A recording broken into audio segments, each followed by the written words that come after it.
Good morning. Happy Father's Day to everybody. Today we're doing something a little different. These are not chairs just for me to lay across and do my sermon on. We do have four guys who are supposed to be joining me up here that, are like all dads and just chilling, relaxing in their chairs. But we're going to hear some wisdom, some stories, and at least one answer that probably starts with back in my day. But before we start, I thought I'd help everyone understand dads by translating just a few common dad phrases you might hear today. All right, so one of them is, we'll see. That means probably no, I just don't want to argue right now. Ask your mom, right? It means I'm outsourcing this decision to someone more qualified, all right? I'm not sleeping, I'm resting my eyes. Means I was absolutely dead asleep. I'm really frustrated you woke me up. Please don't ask again. Hold the flashlight still. That means this project has officially become your fault that I don't know how to do this.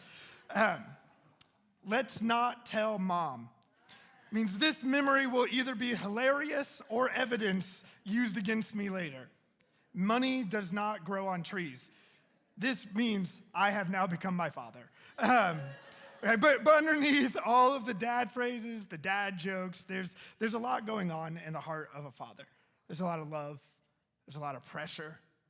There's often many moments of joy while also experiencing fear.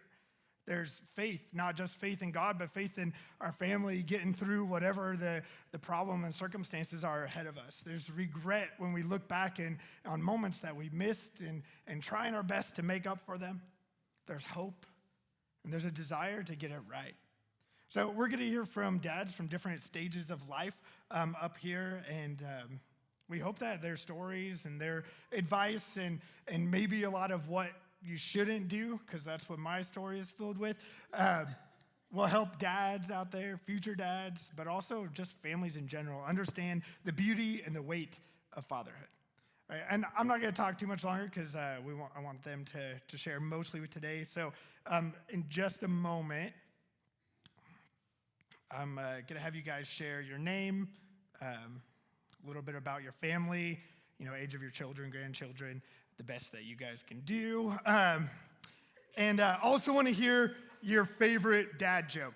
But I think there's something written on those levels. Can somebody grab those little levels there and see what it says on there? Wait, what's it say on there? Oh, man, that's just wrong on so many levels. All right, okay. That's all I have for you guys today.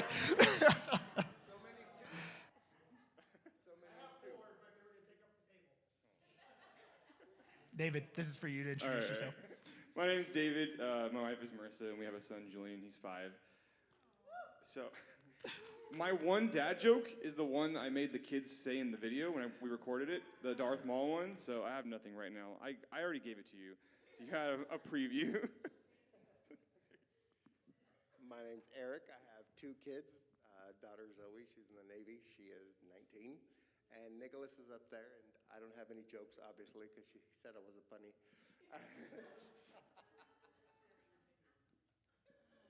But he did say I was a good cook, so there's that. My name is Brandon. I have a baby in heaven. I have 4 kids on earth. I have 4 stepkids, so I got 9 kids total.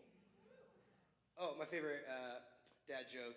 I don't know if it's my favorite, but it's been recycled through the talent show through my kids, so I think it's her favorite. What kind of bees go to church?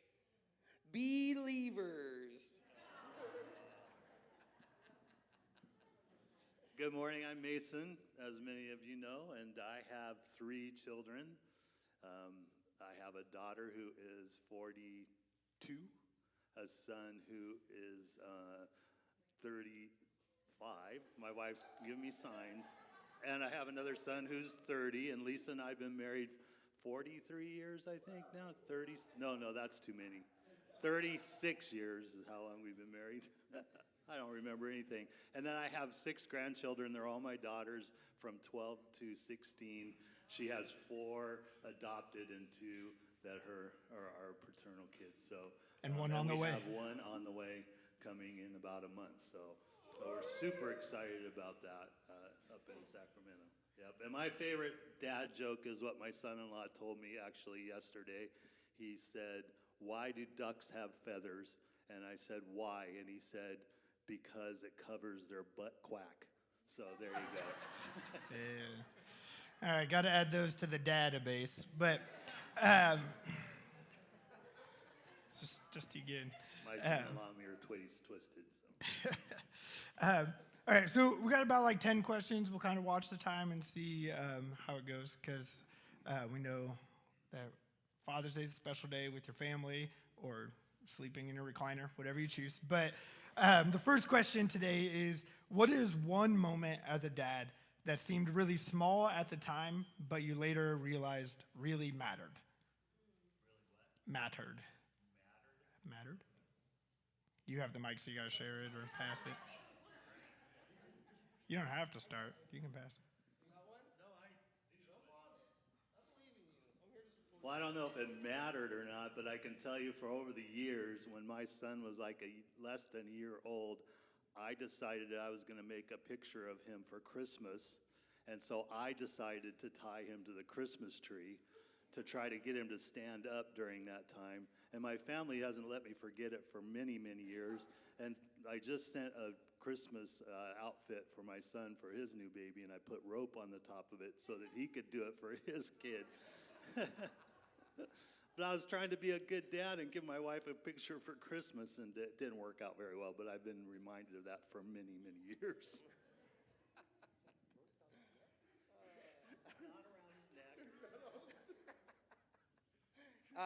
Mine would be not like one moment, but I was thinking about it, and through like sharing stories from when I was a kid, especially with my grandmother who passed away, and the importance of our relationship that I had with her.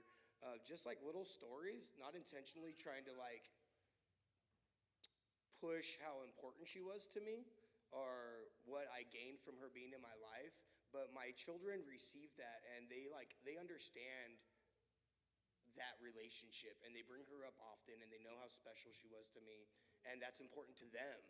So just by like sharing little things about my life and them getting to know me, and they want just learning that like they want to know more about me, like the little conversations we have, they appreciate that, they enjoy what I enjoy, they want to know what makes me feel good and more about me, you know. So just little shares here and there, helping them understand me on like a deeper level than just a dad who goes to work and fixes stuff or whatever, you know. I would say with my daughter just being there for her when she went to the Navy. Just those little letters, those little things, like he was saying, just like the little bits do a lot more for a connection than big giant things. Because big giant things get lost in the mail. They could get lost in, But it's just like the little itty bitty things that actually matter the most.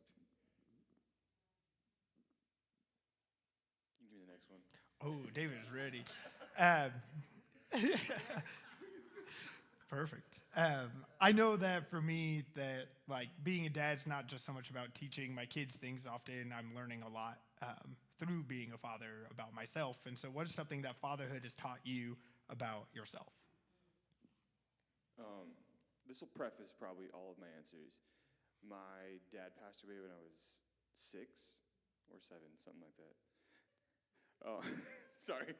I teach middle school. All right, take the mic away. So I grew up without like a father figure in my life, and a lot of what I do as a dad is influenced by what I wanted as a kid.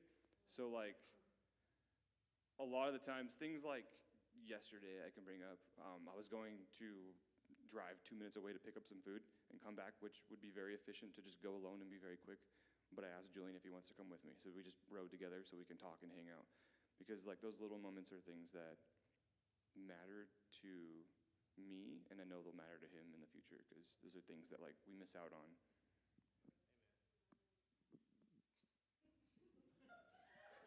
I always have a story. I think, seriously though, I think the thing that as I reflect as a dad, and I think as we reflect as a parents, I think the most important thing that it's taught us is that the more in time you invest in your children, the more the time they give back to you in later in life. I think there were many times that where I would say, man, I wish I could go do golf or whatever it was, but we had baseball or other things going on in life.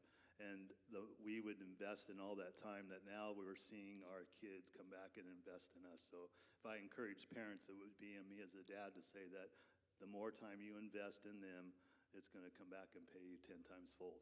So, yeah. Next question. Hit me with the next one. Can you share about a time you felt like you failed as a dad and what God taught you through it? Let me count. Where's a novel? There's one I'll share. So, my oldest, Anthony, who's 23, I have kids ranging from 9 to 23. But Anthony, growing up, had cousin Wyatt. And cousin Wyatt was always a little more, like, into more mature stuff, right? Like, he's older, understandably. But anyways, we were at cousin Wyatt's house, and he had watched a movie called Beowulf. And Bubba wanted to watch Beowulf so bad. And I was like, it's a little inappropriate, but let's do it, you know? Like, he's like 6 or 7 or something. I mean, he was little, dude. And anyway, so we go home, and we get Beowulf, and we watch it. And I'm like, man, this is kind of aggressive, but whatever. It wasn't terrible. But Anthony started talking about blood. And not blood, but blood. And all of a sudden, everything had blood on it. And all his stories are, hey, Dad, you think that tree has blood? And look at all the blood. And he was like obsessed with blood. And it was my little kid. And it really impacted him. And I know it's silly and it's just a little thing, but it's something I'll never forget because I feel like pushing that or allowing that, he lost a little bit of his innocence that day. And I think about that a lot. That story, like that happening to really affected me. And I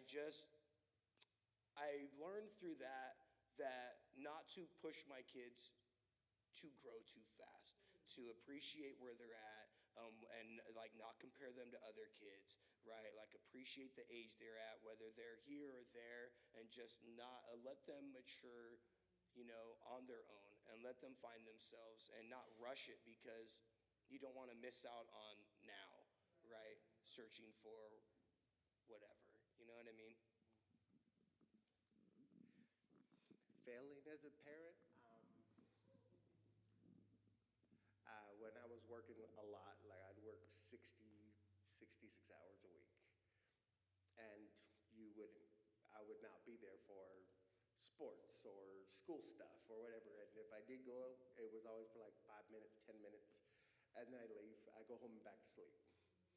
And just that, you can see that when other kids at school now, when I go to his things, that they're looking for their parents and they don't see them, and they just you could see that they just feel neglected because nobody's there.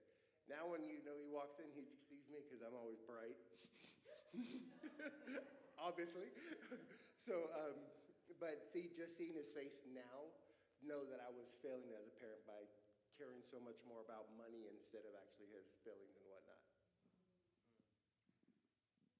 Very similar to what Eric said. Like, it's easy to get lost in the busyness. Like when I can be doing something on my computer, like work, or when I was in school or whatever, and Julian comes and talks to me or wants to spend time, and I tell him I'm busy right now. And then sometimes I can get like stuck in that routine for weeks at a time and just kind of get lost in whatever I'm doing, and being reminded by whatever that may be, God or Marissa or whatever, that like I'm stuck in my own thing and I need to be there in other ways. Like just letting Julian sit with me sometimes is enough for us to like bond rather than just focusing on what I'm doing. And that happens probably more often than I'd like.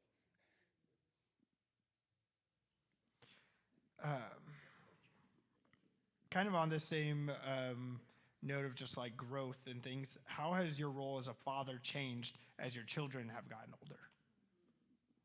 Well, our job as a parent is to run out of jobs, right? You have to teach them how to do their clothes, do the laundry, clean the room, make their bed. And as, you know, you have older children, then it transfers to like more of a friendship, you know, and my daughter calls me, tells me stuff, I'm like, okay, whatever. You know, but it's better for them to do that than to not call you at all.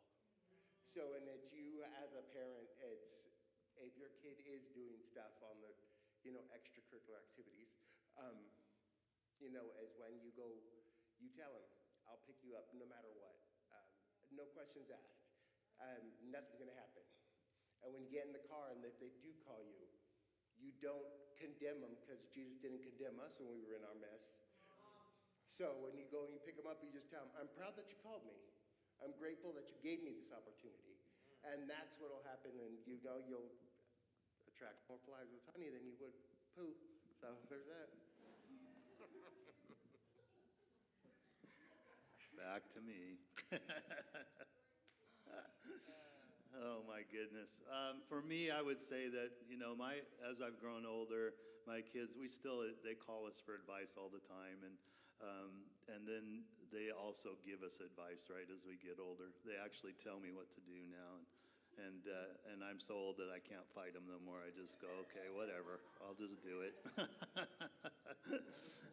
But yeah, voluntold. But sometimes they're right, and sometimes they're not. But again, you know, all that investment, it always comes back, and now they help us grow, and we help them grow. It reminds me of a time my daughter, she left here to go back east, and we were paranoid that she moved to the East Coast. I don't know why, but she moved to the East Coast out of the blue. And she called me one day and she said that she had locked her keys in her car. And I said, oh, Dana, I'll get on a plane.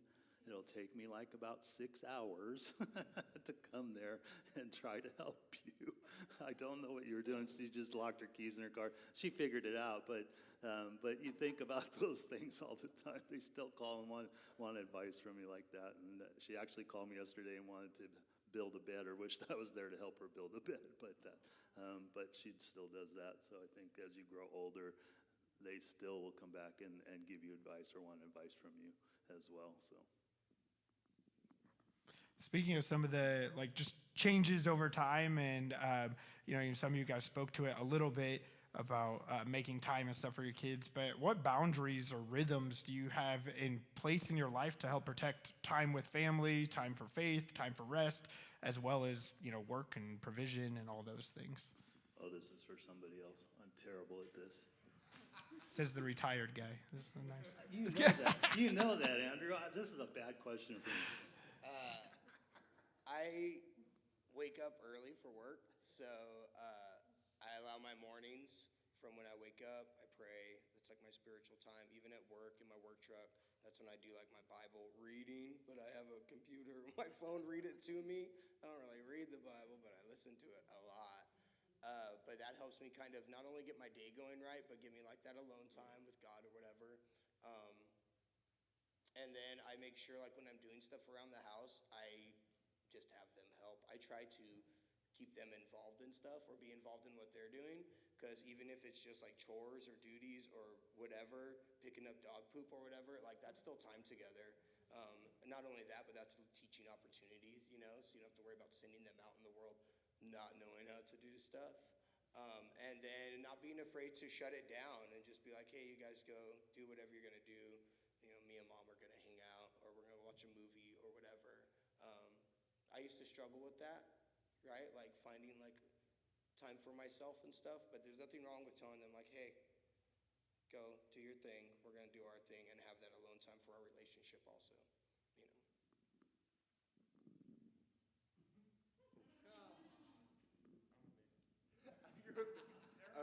I work 66 hours a week. I was terrible at this, obviously. Now, since I have been unemployed. Fun employed. Fun employed. Fun employed. I'm actually great at it. So I'm there all the time. So it's like I make a breakfast, lunch, and dinner. Well, it's summertime, right? So there was no in between with me. It's either it was all or nothing, and you know, that's where God has me in this stage of my life, because you know I was too busy. I was not able to instill in my kids anything because I was always gone. I was gone 14 hours of the day. And when I came home, they were asleep or they were at school. So I was like, I never had that opportunity, and now I do. So there's that. Amen. I think that speaks to a lot of stuff for you guys, just in that creating that time, but also just inviting them into doing what we're doing is time where we get to spend with them. I think how Jesus showed up for like the disciples and spending time reflecting the Father to them wasn't like, all we're going to do is sit here and, do nothing. It was come with me as I do all these things and walk to this place and do those stuff. And I think, we want to do it as moms do, and moms are that relational sit down together things. But like, you see it with my 3 kids, the girls can maybe do that a little bit more, but Asher can't sit still for like half a second, and that's still in us, and so it's like, man, show up with them and be active with them. Creates that space too. Can you guys speak to the importance of a spiritual father figure in your life, whether you have one or being a spiritual father figure to somebody else, and what kind of impact that's had on your life? I never grew up one because my dad is the complete opposite of me. He don't ever talk whatsoever. Like, rarely does he talk. So we never had that where I lived. But I'm trying to do that now with Nick. We talk about Jesus. We don't read the Bible together, but he always hears Christian music out the house, and he hears me listening to all like these different preachers and stuff. And on the way to school, he listens to that too with us. So I think it's just showing like a little bit at a time, like Marlene said in the thing, Proverbs 24:6 or whatever. Train up a child in the way he should go. When he's old, he won't depart from it, and that's God's promise. So his word doesn't come back void. So even all those little things will help a child.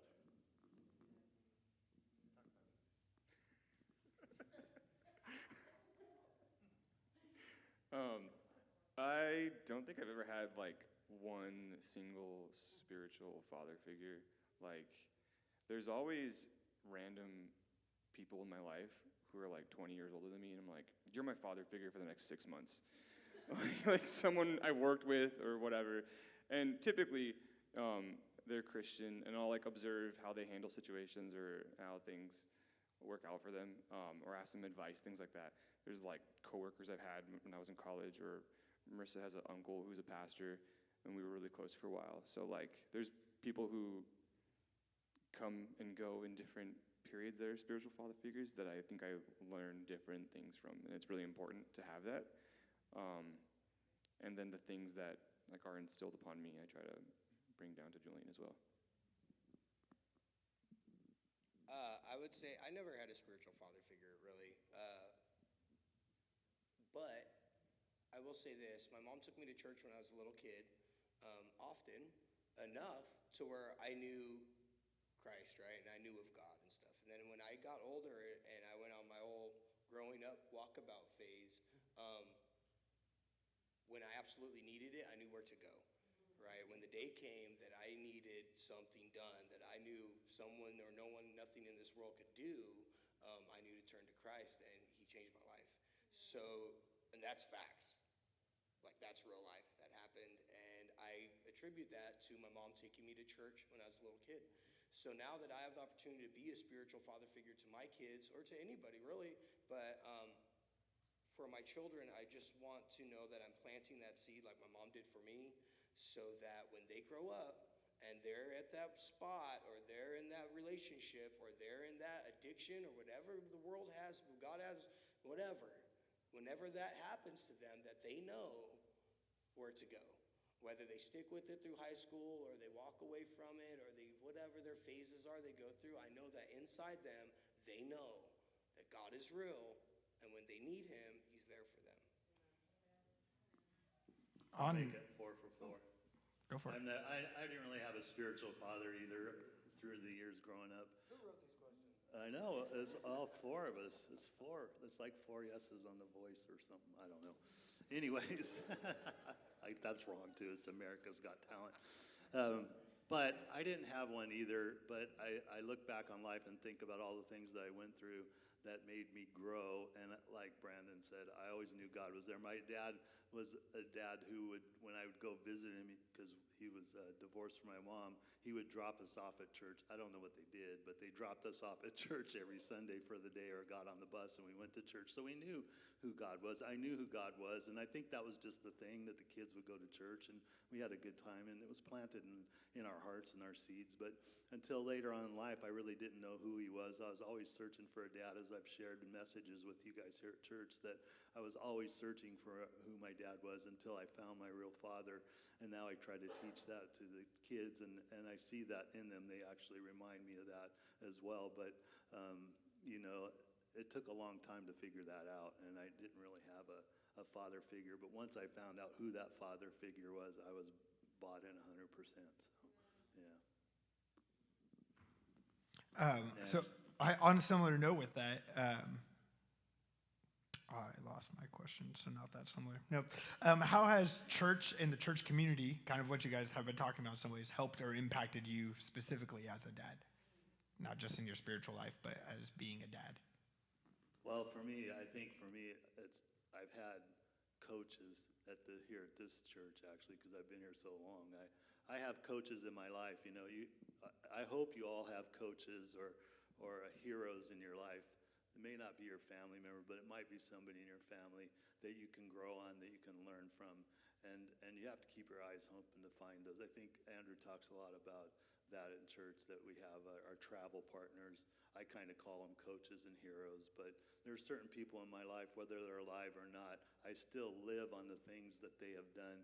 For instance, I had a manager one time who taught me about my time, and we would travel for work, and he would always say, you can travel Monday through Friday or Saturday or whatever it is you want to do, it's your time, but you have to be very clear on the time you're going to spend in places. I do Monday through Thursday. I'm always home on Friday.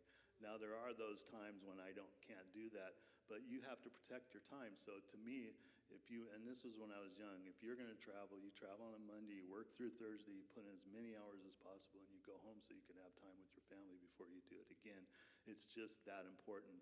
And it's coaches like that I still live today on those things. And the time thing that he asked about earlier, that's how I do some of that stuff, is just sometimes you have to do that. In fact, recently I shared with somebody that, you need to spend some time away doing your thing, because you're not good to anybody else unless you find that time to recharge your batteries.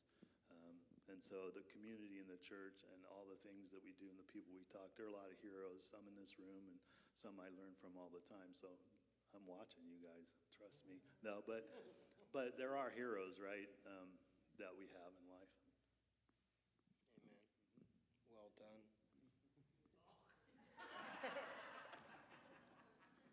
Well, the church community, I would say, has helped me out a lot over the past couple years.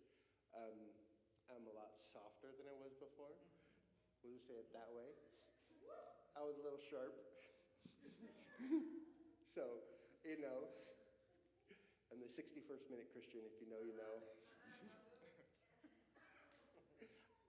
Me, my go-to was, I'll just flip the tables, whatever, right? I'll burn bridges because I know how to swim. That was me. And over the years, I've gotten to be like, well, we won't burn it completely down. We'll leave like a section open, right? So we can walk across it a little bit.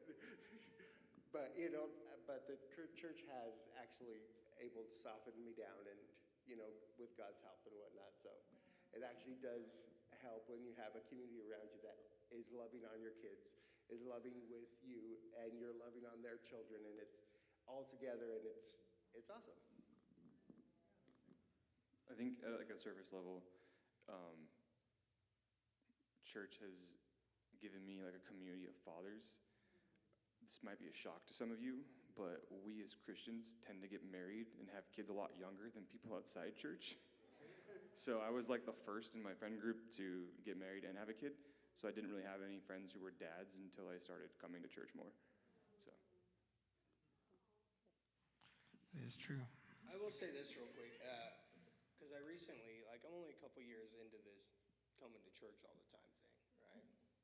But it was nice. It's nice knowing that I'm doing a good job not like I'm comparing myself to others, but knowing that when you're outside of church, right, and having kids all those years, like I'm wondering, like if I'm doing it right, or what am I doing wrong, or if these people in that church, like the people that go to church, have it all figured out. And it's taught me that we don't have to be perfect, right? And that I'm doing a good job, and I have people with like common interest and faith, right, to confide in, or they confide in me, and I hear stories, and I'm like, wow, like it's real, right? And it doesn't have to be perfect, and I don't have to be perfect, right? And that's okay. Next. You know what I find interesting is we're up here talking, the women, when they did this, they were talking about how they love their kids and they pray for them. We're up here talking about poop and. It's a big difference. A big difference. I don't know. Brandon said duties, and none of you guys laughed. I know. So I thought that. I was worried about it. How has being a father shaped the way you understand God as a father?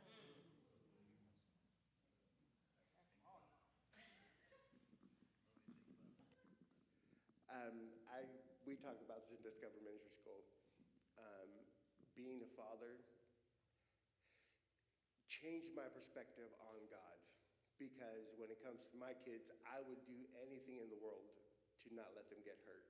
And for God to just sit there and watch his son get brutally destroyed and killed, that would have not been me. I came down from heaven and be like, oh, you messed with the wrong person, buddy. There's been all kinds of carnage at that, but that is the love that God showed us. So, and I never thought about that until I went through Discovery Ministry School, but that is completely crazy when you have your own kid, because you don't want nothing to hurt them. You want them in a bubble, even though that makes them worse. Like you can't have a kid in a bubble, because then once they're gone, they're going to be, pew! They're going to be like a balloon that you pop all over the place. But, that's what I've learned the most through God being a father is I could never in my life just watch that happen to my kid without trying to intervene. And God did. And that's something.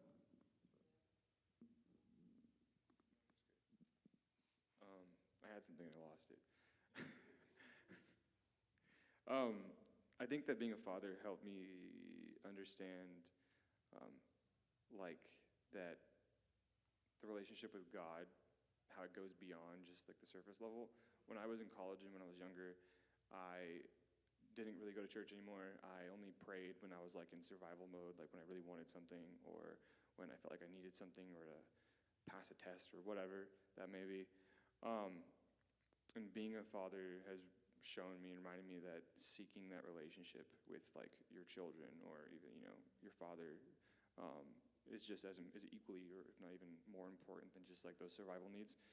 And it even goes from having a baby. Your main goal is to keep them alive, and it's really like a physical relationship. But as they grow older, it's more of like they're really self-sustaining themselves. Like I can tell Julian to go get me a water from the fridge, and he can do that now. We've trained him well. but like it's no longer just don't die. It's getting to know them as a person and being there for them on an emotional or like deeper level as well, which I think goes to our relationship with God as well. I think they already start laughing. I mean, geez. I think for me, it's taught me patience, forgiveness, grace, all the things that God has taught me over the years of reading. I think I've seen that now with my kids. I have to be patient with them. I have to forgive them. I have to give them grace. I mean, I think my son hit a baseball one time into our house. He was trying to hit it over the house, but he hit it through the front window instead of over the house. And I had to have grace and patience in that moment with him. I actually said, no, I think it's time for you to go upstairs and sit in your room for a little while I process this moment in life. But also they forgive their parents as well. too, right? You can get mad at them today and tomorrow. They're eating Cheerios and everything's rainbows and sunshine, So they there's forgiveness when that happens. And my daughter, when she was in high school, had to remind me that we have to let her go and grow and do the things and make mistakes, because a parent, you don't want to see your kids making mistakes, so you try to control that as much as possible. But sometimes she reminded me that it's time for me to let her go and make mistakes. I have a letter 12 pages long. No, I'm just not 12 pages. But she wrote us a letter stating the facts that, hey, look, you have to let us grow too.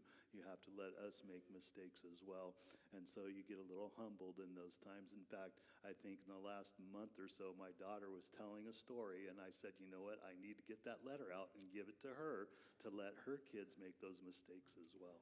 So, but yeah, grace, forgiveness, patience, those things are that the Lord did. And then lastly, I always think about during communion that Jesus died on the cross for us, that the Father gave him up for us. And I always think about how I don't know that I could do that for my kids. I guess I don't know what I would do. I can't even ever answer that question. So, Next. You throw me with that every time. What do you hope your children or grandchildren remember about you, specifically as a father? They had these questions beforehand, guys. Just let him know. I was just thinking, I hope that my kid reminds his kid to tie him up on Christmas tree. I hope that my grandkids teach their grandkids that a stop sign's a suggestion. What'd you say? Take it back.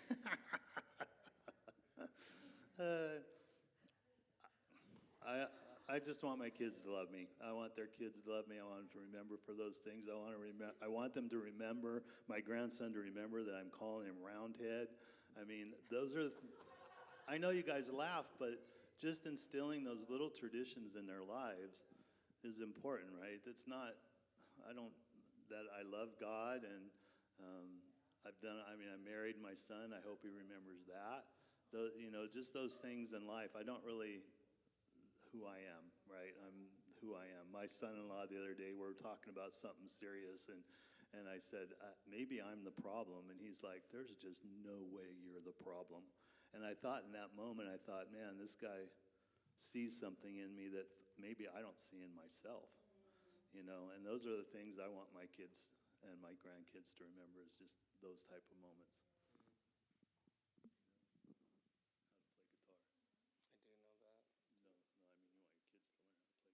Oh, do I want to pass on playing guitar to my kids? You want to have this talk later? Yeah, we can. Okay. I would say I just hope that they know that they were unconditionally loved, and that unconditional love is a real thing, and it does exist. That seems unobtainable to some people. I've experienced it, and I just hope that they know how special they were to me, no matter what, right? That's all I want them to remember. That I was patient, loving, kind. Don't look at me like that.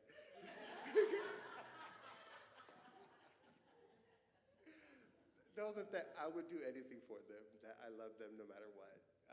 My daughter sees that a lot when she calls me, and we have conversations that, that my job is to protect them and to love them, and that's it. That's all God told us to do. Train them up in the way He should go, and then when they're old, they won't depart. So once we do our part, God doesn't lie, so they're gonna come back. Brandon said it really well, and I don't know if I could top that. I saw this reel on Instagram the other day about fathers, and it was a family in a vehicle driving down the road, and the wife was kind of like narrating it, I guess, but it's like, the thoughts in her head, and she's driving down the road and like, we got to do this, can't wait till we get there, blah, blah, blah, and then she's like, looks over at her husband, and she's like, look at that guy, he's not thinking about anything, not a care in the world over there, and then it like jumped into his mind.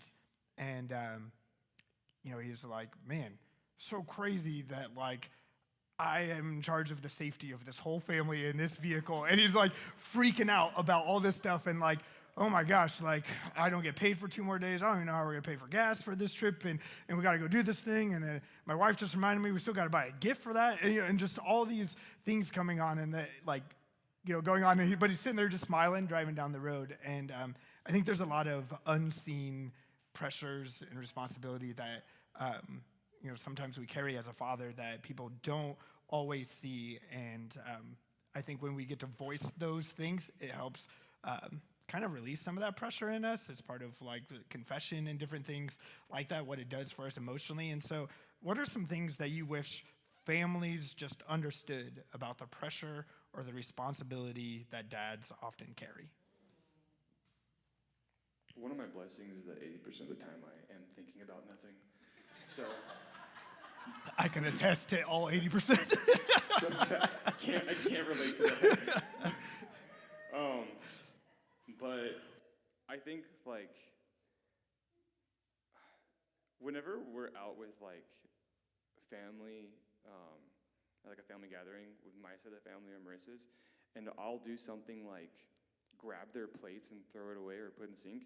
Every woman in the family is like, oh my gosh, I can't believe he's doing that. He's the greatest husband around. And that constantly makes me think like, is the bar this low?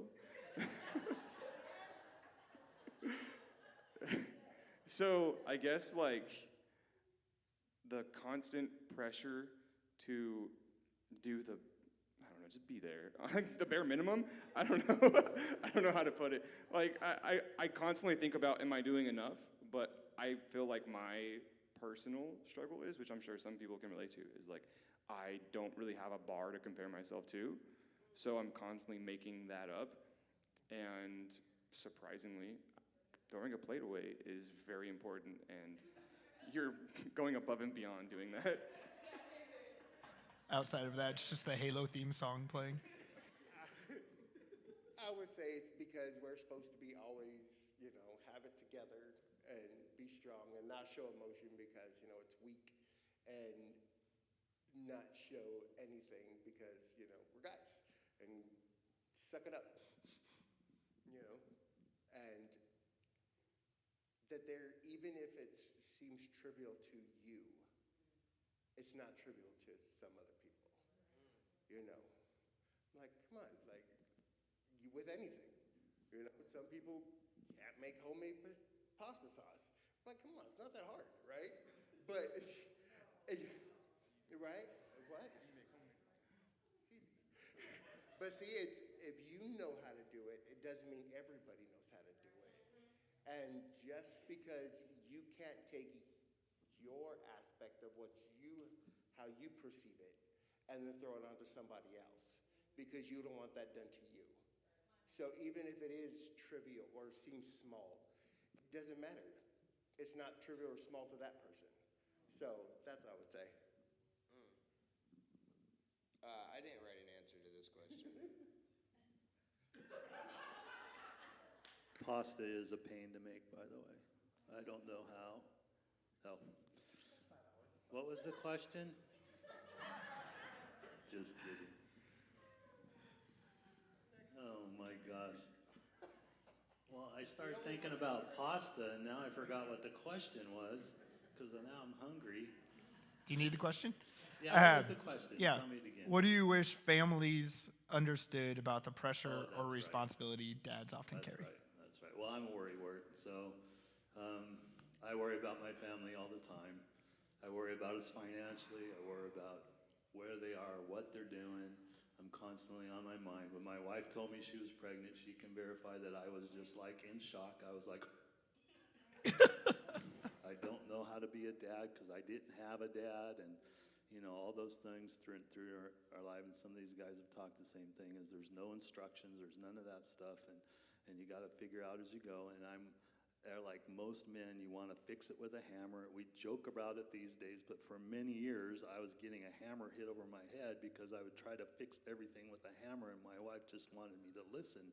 But I want to fix it and move on. And as a dad, that's what we want to do. We want to fix everything. No matter what it is, you want to fix it. If your wife's having a bad day, you want to fix it. If your kids are having a bad day or whatever it is, you want to fix it. And sometimes they just want to hug or they just want to hold. And I'm not that kind of guy. Really, I'm not. And I don't know how to make pasta either, but I don't know how to operate a washing machine or a dishwasher or any of that stuff. But I just want to fix things, and I worry about my family, and I want to make sure they're right. I want to make sure that we're financially well. I put all these pressures on my shoulder instead of just like sharing them with others around me to help support me, and that's really hard to do because, like he said, we want to make sure that we are the go-to person. Everything goes through me. I'm going to take care of it, and we're going to live happily ever after. So that's a lot of pressure that we put on as dads, at least for me. I'm sure for all of us, actually. So, As a follow-up to that, what would you say to the dad who feels like he's not doing enough or not getting it right? well, it's all trial and error, first of all. Being around for a long time, if I saw a dad who asked me that question, I'd say everything's trial and error. I'm sure you're doing the best that you can. You know, remind them that the kids always look up to you. They will. I remember when I was like 36, which was just yesterday, I was at my house and I used to smoke cigarettes, and my kid came home from school with a pencil in his hand, and he said, "Look, Dad, I'm smoking." And at that moment in my life, I thought, I cannot do this to my kid like my family's done to me. I'm not going to pass that on. I have to stop this bad habit because I didn't want them to do that because they look at everything you do. You can tell them all you want to tell them. They're not going to listen most of the time, but they're going to do what you do, and you're a mirror to them. And so you just do the best you can. Share the stories. Share the struggles, too. Don't just pretend like nothing's happening. You know, like if we don't have enough money, we don't have enough money. I've seen a lot of parents in here and around that we don't have enough money, so we go to the dollar bin store and we teach you that $1 is $1, and, you know, that's all we got. And we got to figure out how that goes, and you teach them to pray, and you teach them all the things that you can, and you just plant the seed in their heart. I saw my youngest sit in this room on his knees worshiping the Lord because that is what his dad was doing. And so I think that you have to just be a mirror and do the best you can. And dads, you're going to make mistakes. You're going to tie your kid to the tree. Well, maybe not. But you are going to do something like that, I guarantee it, and it'll be okay. It'll be okay. That's what they make doctors for. But you are going to be okay. I'm sure you're doing the best you can. And if not, find those coaches and heroes in your life that will help you out. You're not in this all alone. I know that for many times of the year, I would think I was in it alone, and you're not. You have your wife, and you have all the people around you. You have a church community. Amen. That was good, Mason. Thanks. All right, we're done. All right, wrap it up. I would say that there's just as many lessons in your failures as in your achievements, right? So if you're slipping, or if you feel complacent, or maybe like you're not doing enough, like there's a lesson there. There's something you can learn, and you can always grow. And you don't have to be perfect, right? God didn't make us perfect. Get a better rope. Yeah. And your kids are gonna love you no matter what. You know what I mean? Like, there's always room to grow, of course. And even like, think about it. On the outside of things, a lot of the times we don't know what's happening, right? So there's a lot of situations you start comparing yourselves to other dads, and you see people that are making it to all the games, but you don't know where they're slipping either. Like, we're all doing the best we can. So it's okay to just give yourself a little bit of a break. Try to find what you can learn from it, and then grow from that. Like, it's gonna be okay. God loves you. God's gonna protect you and your family. And as long as you lean in on that, then you'll be all right. And like we're made to go through struggles, right? Life is not perfect, and it doesn't have to be, and neither do you. I would say that if you are doing your best and you are putting God first, you're not doing bad. you're doing perfectly. Because God came here. I mean, he put us all on here. If you need people to talk to, there's 4 people up here that would talk to you. You know, there's plenty of guys in church that will talk to you and show you and help you along your way. And don't be afraid to ask for help. That's the thing. Ask for help. Nobody's going to put you down. Nobody's going to condemn you. Just ask for help if you need the help. No, he got nothing. He got nothing. So next. All right, David, you get to answer this one then. What's your number one piece of fatherhood advice that you've ever received? This applies to this situation too. Sometimes if you don't have anything to add, you don't have to add anything. Just let it handle. We don't take criticism from people we won't take advice from. Oh. Simple as that.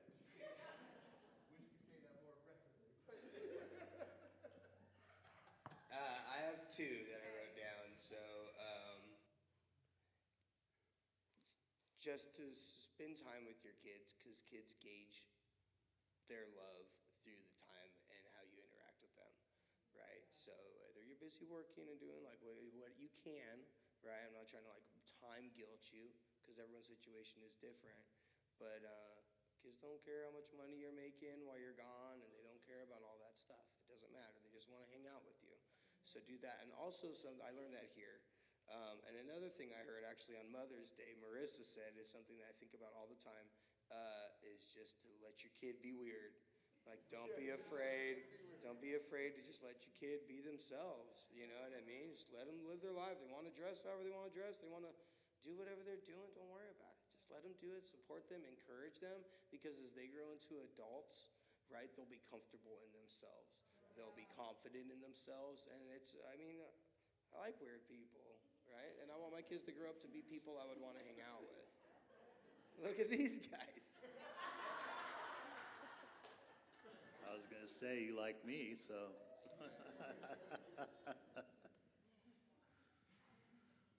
Listen. Listen, pay attention. Nothing's more important than listening and paying attention to your family, for sure. Oh, and I said, you can't fix it with a hammer, obviously. Those are all important, is to listen and pay attention. I remember the other day that I have lots of stories, so I'm sorry. I tell my life all the time on my shirt, but my son was skateboarding. My mother-in-law bought my son a skateboard for Christmas. And it wasn't 2 days later he was out skateboarding on, I don't remember the story. I think he was doing it backwards or something. Anyways, he fell. He fell and his arm hurt. And as a dad, you're like, oh, just put some dirt on it. You're going to be fine. Lisa's like, we got to take him for an x-ray. I'm like, no, he's going to be fine. We sat there for a couple hours debating this. She finally took him to the urgent care and he broke his arm. I was like, yeah, everything will be fine. Because I was like, just put some dirt on it, because I wasn't really paying attention or listening to my family, because, you know, I'm the dad. I'm like, it just hurts for a little while. Everything's going to be good. But he broke his arm. And I felt really bad in that moment. When they came home and said he broke his arm, I felt bad as a dad. Like, I really felt bad that I made him wait a couple hours with a broken arm, because I just didn't believe it was broken. Yeah, that's right. Probably true. But listen, pay attention to your family. Sometimes, you know, just don't try to hit the hammer until it's done and move on to the next thing. Amen. Can we give it up for these guys?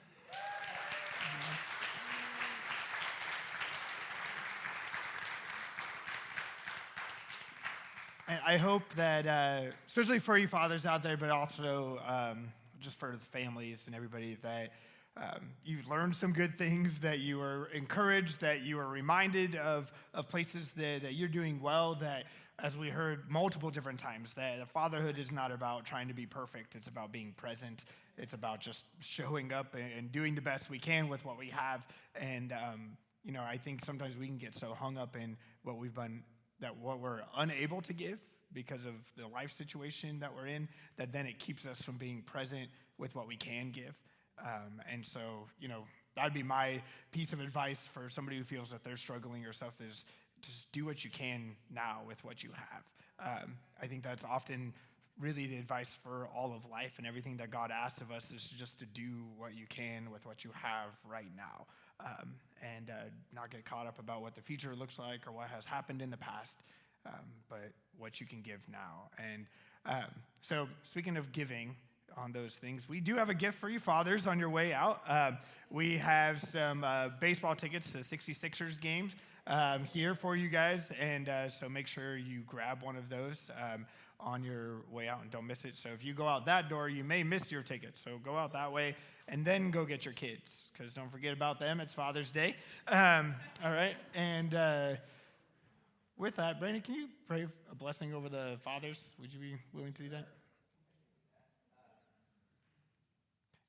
If you're near a dad or something, would you just put your hand on them or stretch out your hand towards one, and as we pray? So. Like we're taking a buddy picture. Dear God, thank you for this opportunity to just sit and be present with our church family and with each other. Thank you for giving us the words whenever we didn't have them. Thank you for this opportunity just to, whether we're male fathers or father figures or moms doing the best we can to fill that hole of lack of father or whatever it is, just thank you for this life and thank you for the support and the love that you've given us. We appreciate you. We just pray that everyone has a beautiful day. Get them all home safely or wherever they're going on their adventures. Thank you for all the children in our lives that we have the opportunity to be fathers or father figures for. And we just hope that we make you proud, and we love you so much. In Jesus' name we pray. Amen. Before you go, real quick, one last 40-minute message.